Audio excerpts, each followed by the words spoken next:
اللہ رب العزت کا فرمان ہے قرآن مجید میں، اللہ تعالیٰ نے فرمایا ہے سورۃ المائدہ کی آیت نمبر 6 میں،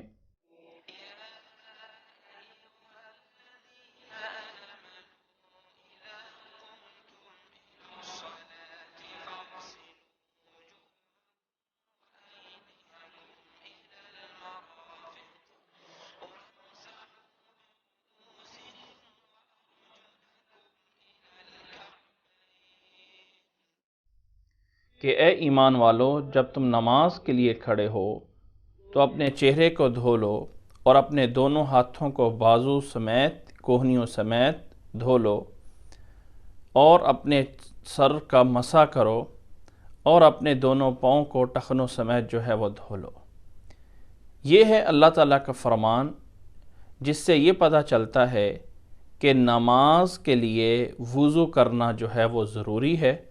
اور نماز بغیر وضو کے نہیں ہوتی ہے، اس کی کوئی حیثیت ہی نہیں ہوتی ہے۔ اسی طرح اللہ کے نبی صلی اللہ علیہ وسلم نے بھی فرمایا ہے، حضرت ابو ہریرہ رضی اللہ تعالی عنہ اس حدیث کو بیان فرماتے ہیں کہ میں نے رسول اللہ صلی اللہ علیہ وسلم کو یہ فرماتے ہوئے سنا کہ آپ صلی اللہ علیہ وسلم نے فرمایا، لا صلاۃ لمن لا وضوء لہ، اس شخص کی نماز ہی نہیں ہے جس کا وضو نہ ہو۔ اس حدیث کو امام ابو داود رحمہ اللہ نے 92 نمبر پہ جو ہے وہ بیان فرمایا ہے۔ تو وضو جو ہے وہ نماز کے لیے ضروری ہے، اور کوئی نماز بھی وضو کے بغیر نہیں ہوتی ہے۔